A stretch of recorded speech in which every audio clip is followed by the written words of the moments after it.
Derrick, it's your friend Rudy from Box Score Studio. Congratulations on the documentary. Can't wait to tell your story. You're going to be bombarded with requests for interviews and everything. Why? Because you deserve it. You're a great person. Congrats again on the documentary. Love you, buddy.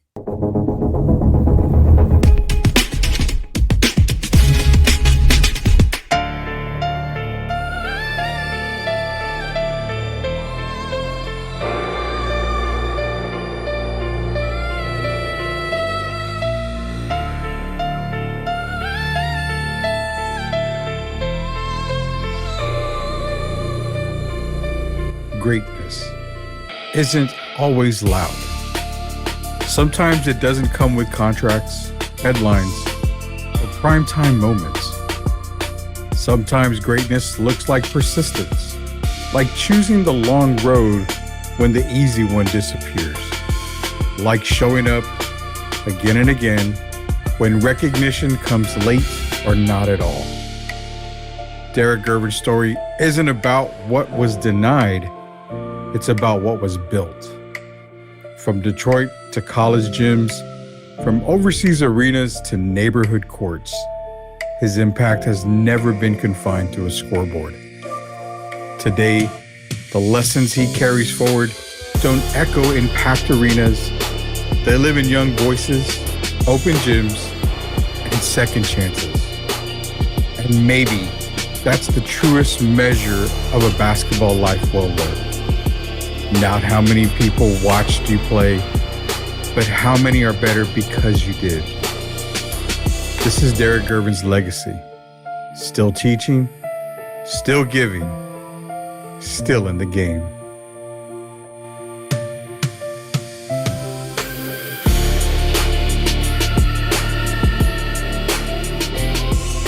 Kids crying because you say, I've got to move. And it's not like you're moving around the world. It's just around, moving a little bit down the neighborhood. That shows the impact you had as a player. Let's come back to San Antonio, the United States of America. Career's pretty much over with as far as a player goes. But now it's the impact of the kids. The last name Gervin, George Gervin, one of the guys that puts it on the map, obviously NBA. Your sister, you overseas, the last name Gervin goes from the name, the impact, the legacy, the Gervin Center. How did all that happen? Well, I retired officially in 2001. That last year, I went and played in the American Basketball Association. How ironic. The league my brother started in is the league I ended in. And so we were in Detroit, Detroit Dogs. They would later change the name to Detroit something at the end of the year, but we were known as Detroit Dogs, right?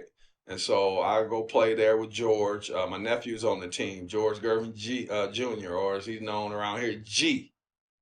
So I go there and I retire. I play there. I hurt my back again. But I stayed there for a while. I guess with about a month or two left, I decided to go. I went home. I mean, there was no purpose in me taking up a roster spot. So I go home. That season ends. They actually end up winning the championship. Way to go, Detroit Dogs. And so I go back to San Antonio. My sister gives me a call. I would say the season, I came home in, I'll say February. My sister gives me a call in April. And she asked me, was I ready? That was her comment. Are you ready? And I'm like, ready for what? And she was like, to come and work at the Gervin. 2001. I didn't even think about it 5 minutes. I said, yes, I'm ready. And next thing you know, a week or two later, I'm a member of the George Gervin Youth Center.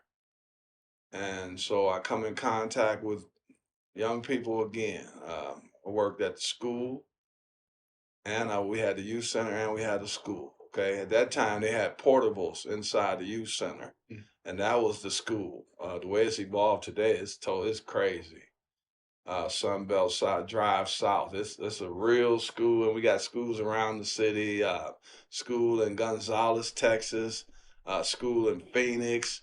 So they put in the work. My sister and George have made a lot of things happen. And I'm so honored because what is it helping? It's helping young people.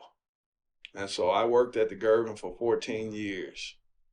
That's 14 years of being a disciplinarian, being a guy that sometimes if the students needed a hug, I had to actually learn about what goes on in the school system as far as you never know, free food, who qualifies for free food, who qualifies for reduced food. I mean, I became the guy that ran what they call PEIMS, PEIMS, Public Education Information Management Systems. I had to put in all the data for every student in the school. The ones getting free lunch, reduced lunch, regular lunch. Those that were special needs. I had to document about what they call behavior improvement plans. Some of the teachers will know them as BIPs. They had things called ARDS, admission review and dismissals, things like that. So I'm learning a lot of different hats at the school. But all of those hats I was learning were dealing with young people. And if I even look today, man, I go to Walmart sometime out on the Northeast side, and I go in there, right? I might go on the east side to HEB.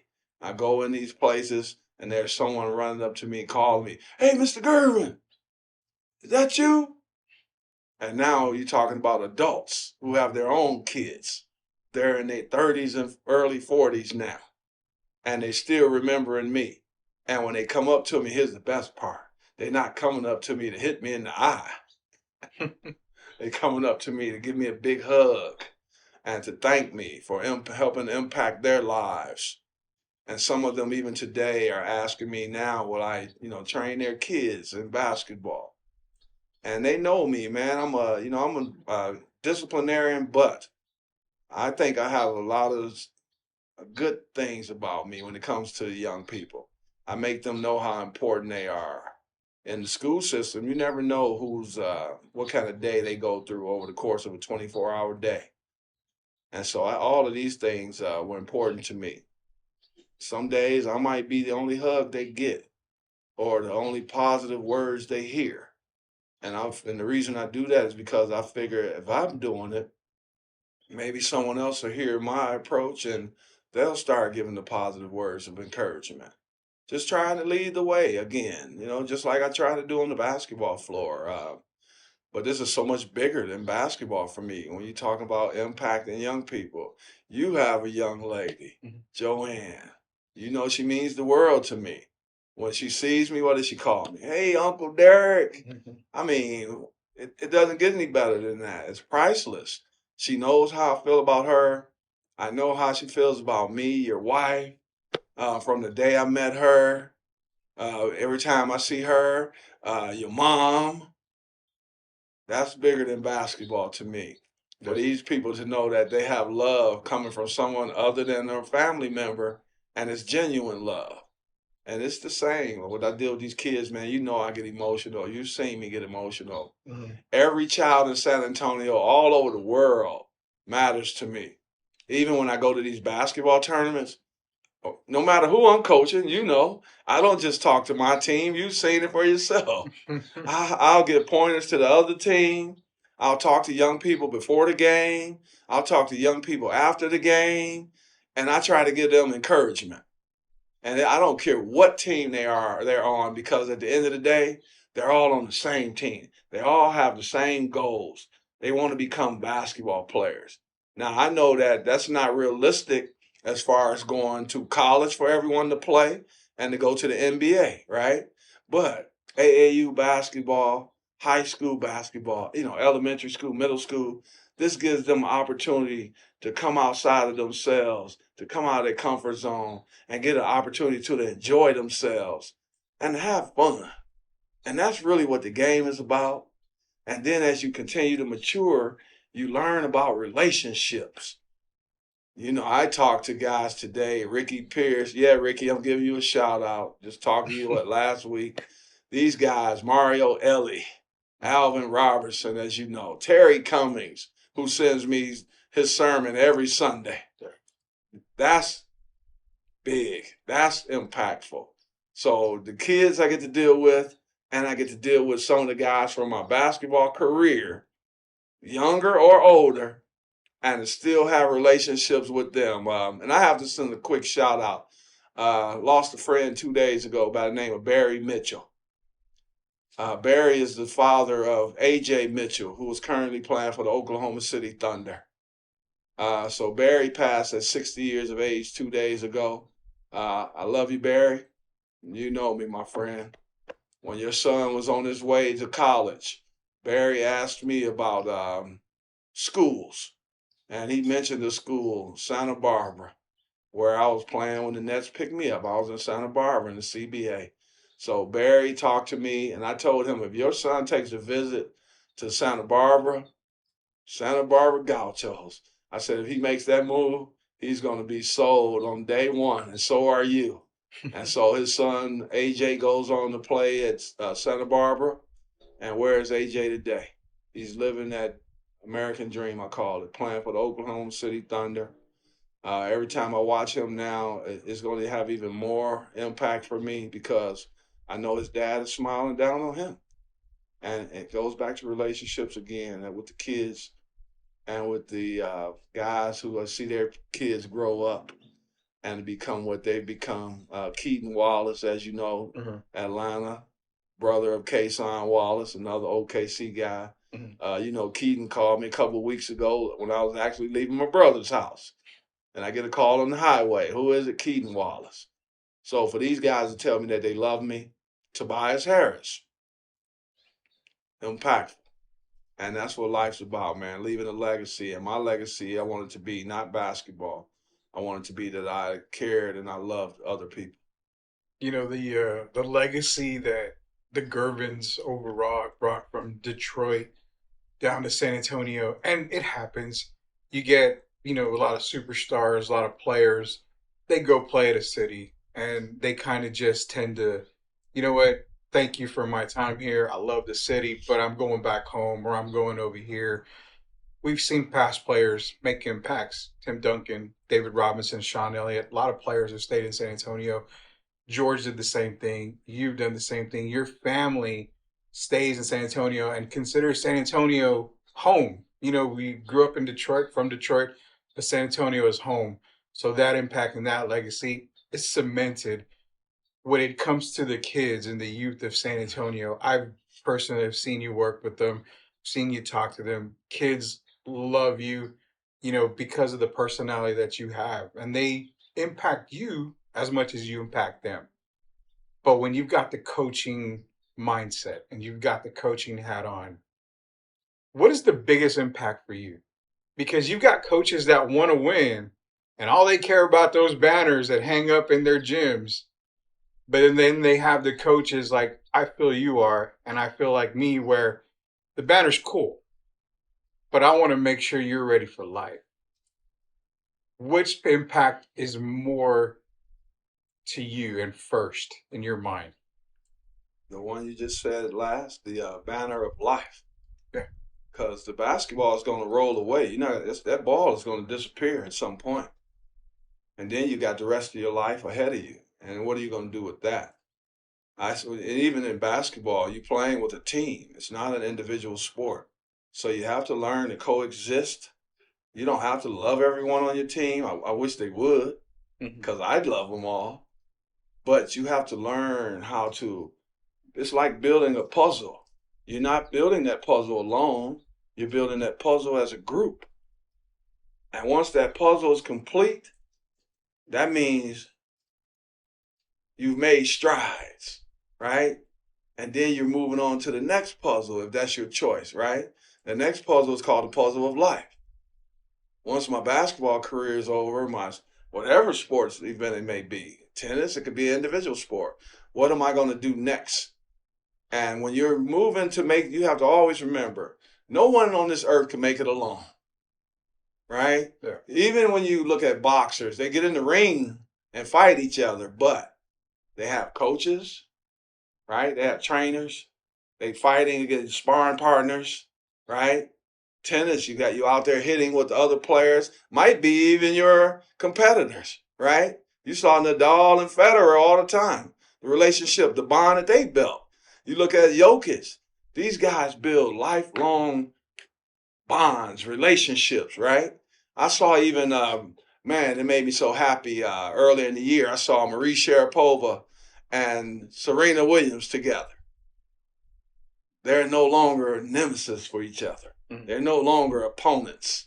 Now they're attacking the game of life. They're becoming parents. And that's the things that matter. These relationships follow you for life. Your basketball game, who really cares, honestly, today? My teammates, my players aren't, the young guys aren't going looking up, hey, let's find video of Coach Gervin in 1980. They can find videos of Coach Gervin in 2015, 2020, 2025. And on those videos, what am I talking about? The youth and how to uplift the youth and how it's the youth's job to start uplifting those that come after them. Isn't that what we do? Someone set the tone for us. Our uncles, aunts, friends, family members, those that kept us in line. And now we're doing the same. It's our turn. And so the basketball is an aspect. It gives you an opportunity to come out of your comfort zone for a few hours to have some fun. But then after the basketball rolls away, you got to reel it in. And now you got to figure out, what's my next plan? What do I do next?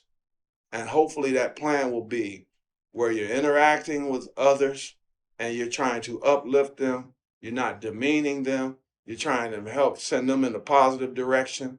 The more people that we send in a positive direction, tell me how we can fail. It's the biggest impact you've had on a kid's life that you can remember. Wow. That's tough, man. It's been, oh, my God. I had a father call me 2 weeks ago. He lost his son. He called me on a Sunday. He lost his son on a Saturday. So just the fact that dad reached out to me and at a time of really, really, really going through a lot of grief and to reach out to me. It happens all the time. I get parents all the way calling me all the time. Their sons or daughters are going to college now. And they're still finding ways to get, if they don't have my number, they find ways to get in contact with me.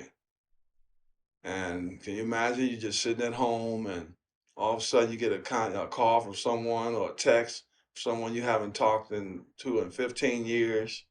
And they're saying, Mr. Gervin, how are you doing, sir? And I have to tell you, I have kids now. Man, you were tough love, but you weren't all tough love. There were a lot of hugs. There were a lot of, how are you doing today? How was your day? What do you plan on doing with your future? Those are the things that's are most impactful to me, and those are the things that I'm grateful for, to have parents. But like I said, to have a dad call me when he's basically at one of the worst moments of his life, and to still be even thinking about me, and to call me on the phone the day after you lost your son, man. I mean, I don't know what to say after that. Emotionally, when you got that call, knowing that that was the kid that you coached and that you helped mold, and to get that call, I know for a fact that was probably the biggest impact you felt, getting that call from a dad.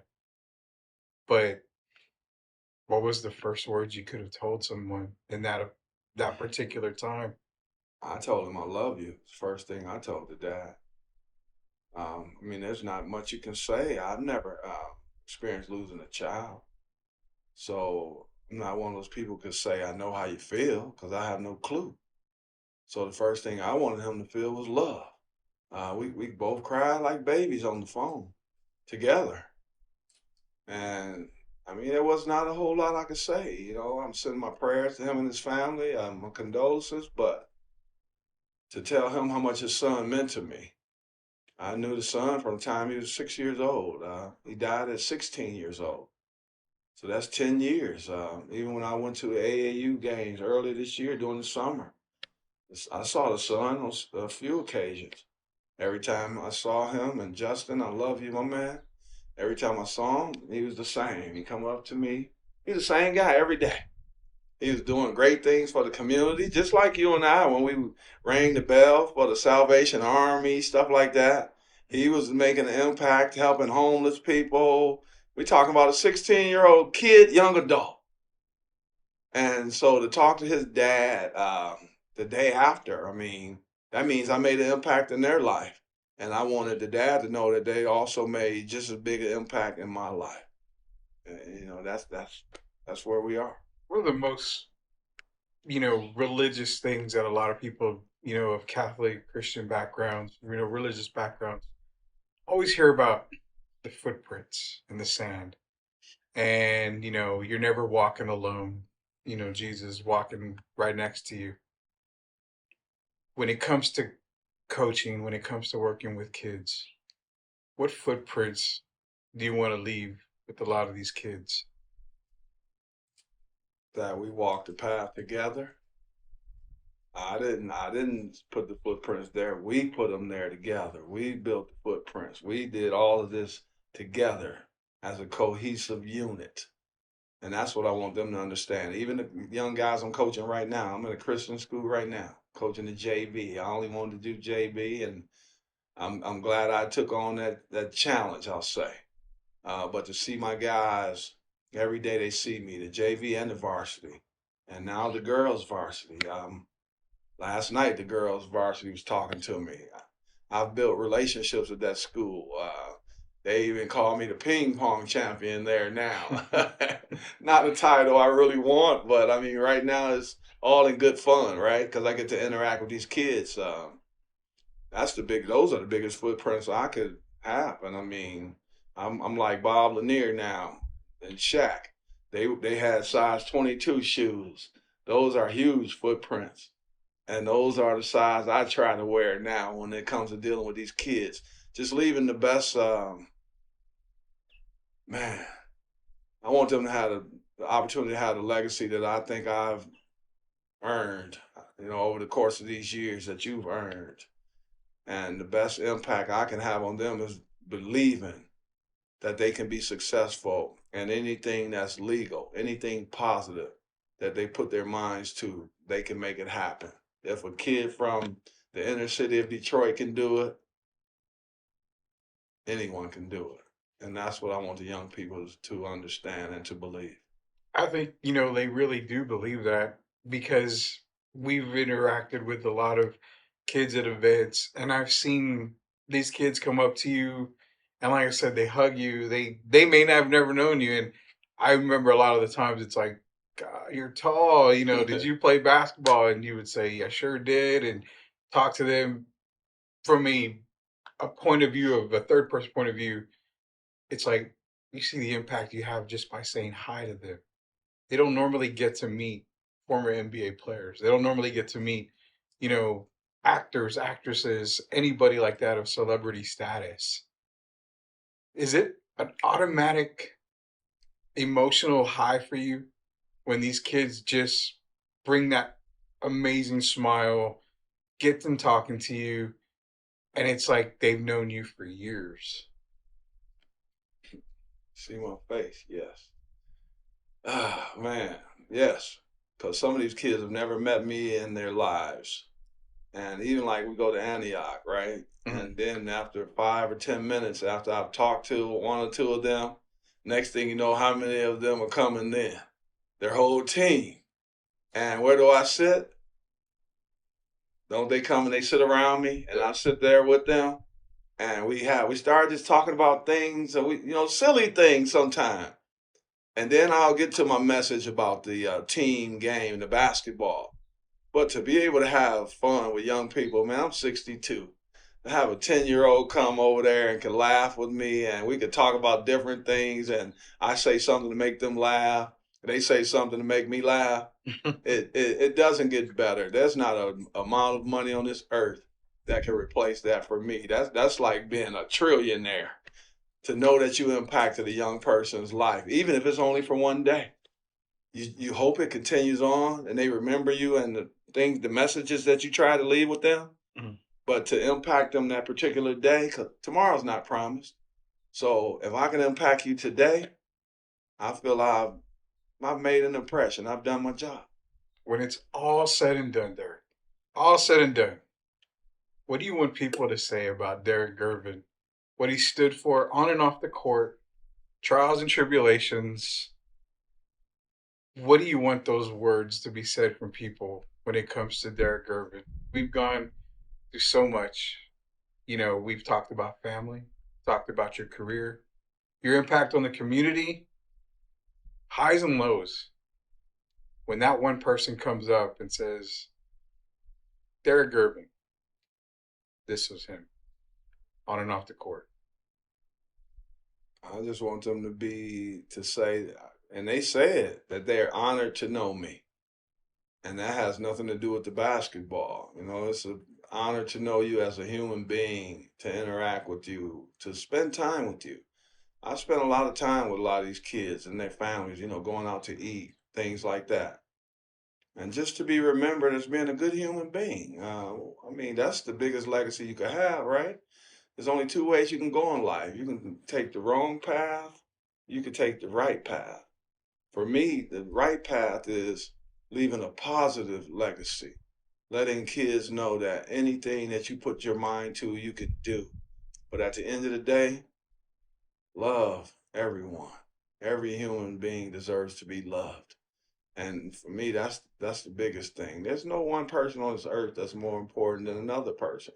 I love my family. They're my family, right? But I have a huge family. And it's not just the Gervins. All these kids out here, they're my family. People like yourself, you're my family. If something happens to you, I'm going to be just as sad as I would if it was my biological family, right? My blood family. You matter to me, and I want to matter to you. And that's the biggest legacy I could ever leave, is that people know that I sincerely cared about them. And that's ideal right there, because the legacy that I've known that you've always wanted to leave not necessarily was your accomplishments on the court. It's always been what you're doing off the court. Because let's be real, basketball, like you said, it's only with you for a little while.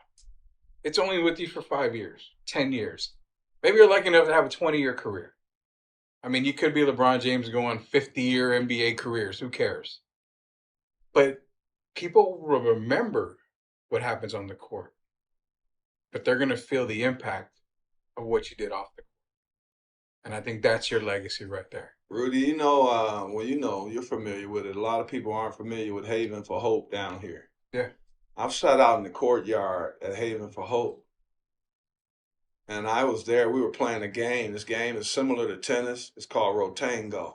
Mm-hmm. And my friends from Barbados brought the game over here. But I watched them. I let them go ahead and play. And I stopped playing. And I started walking around the courtyard. And I started talking to some of the men out there. And, they were having lunch or whatever. And I just started talking to some of those guys. And I started hearing their trials and tribulations and what they had been through in life and why they were at the Haven for Hope. And to see them respond to me, man, I don't even have the words to describe it. And I also went to a prison, Leavenworth, in Kansas. And I was there, man. The guys found out I was Gervin and all that, right? But instead of approaching me the wrong way, they were very respectful. They treated me like I mattered. It was bigger than basketball. And I talked to those guys. And so when you tell people, we have people from the Haven for Hope telling you they appreciate you, they don't know if they're going to ever see you again. And to tell you that I hope you come back. I've enjoyed the time out here with you. I even told a couple of my friends, you see, they came over here. And when you have things like that, and at the prison, guys started coming around and wanting to question me about the Gervins and our basketball lives and all that. And then, me, I started talking about real life. So to have people like that actually in the prison, and people at Haven for Hope that are, been homeless, to tell you that you made an impact on their life. That doesn't get any better. Doesn't get any better. And the legacy and everything you've ever left behind and continue to leave behind doesn't get any better. And that's why I'll gladly say that the time that we've known each other has been amazing. I got to know you through a radio show. I met you for the first time, continued to talk. We continue to get closer. I personally can't thank you for the legacy you left in my family's life, the impact you made on my daughter's life. And I speak for a lot of people in San Antonio. And you know what, Derrick? Around the world who just want to say 2 words. Thank you. Wow. You know, you're like a brother. You and I, like I say, we talk 5 or 6 days a week, and it's not about business. It's just about how are you doing today. We talk sports sometime, but we talk life as well. Your daughter, you know, has made a major impact in my life. And when I see Joanna, when I talk to her on the phone, I'm genuinely happy. She's genuinely happy. And I have to thank you, man, and you and this other gentleman that made this happen. I have to say his name. I can't go through the whole show without mentioning Shemaiah Reed. You guys have been a blessing to me from day one. You continue to be a blessing for me from day one. And here we are today, December 20th, 2025. You guys are still impacting my life in nothing but positive ways. And I'm watching you two guys continue to grow in your businesses and in your life. And I'm thanking you just as much as you thanking me. I've met 2 friends for life. I have 2 brand new friends. I've been around now for a few years now. Time is flying by. But to see you continue to evolve and to see Shemaiah continue to evolve in his life, and I'm telling y'all out here, this guy, Shemaiah Reed, woo, woo, woo. Y'all hear me? I'm sending the shout out. We got a future star. And I'm telling you right now, I won't say much because he's going to let you know eventually you'll see his work. But I'm telling you, Shemaiah Reed, I'm thanking him. And this gentleman right here is my brother, Rudy Campos Jr. I love both of these guys, and I love them sincerely. And I thank them for being a part of my life.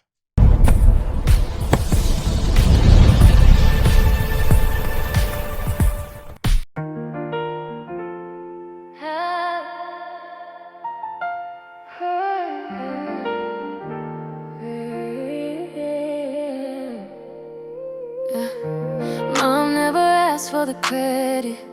Mom just showed up every day. Held the house together with faith when the lights fell far away. Late nights at the table, quiet prayers, head bowed low.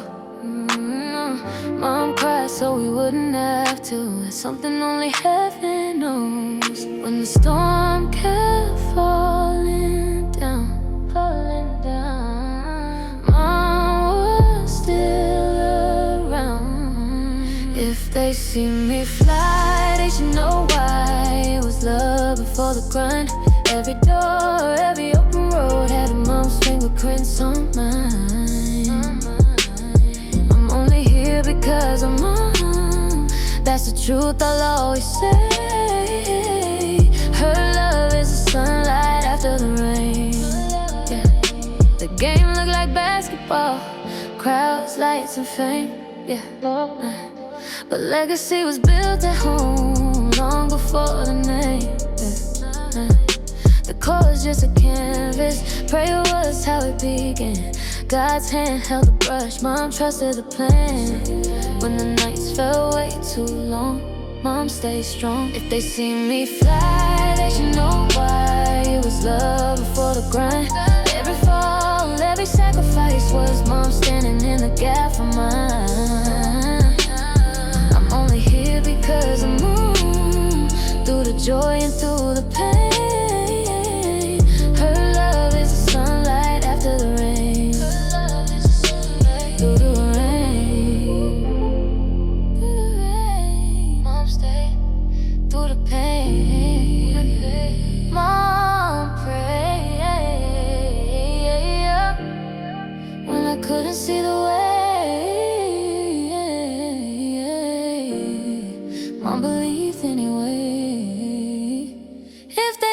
me fly, let you know why it was love before the grind. Every step, every open door had mom's fingerprints on mine. I'm only here because of mom. Heaven knows I wouldn't be the same. Her love is the sunlight after the rain. Her love is the sunlight after the rain. Through every season, joy and pain. Her love is the sunlight after the rain.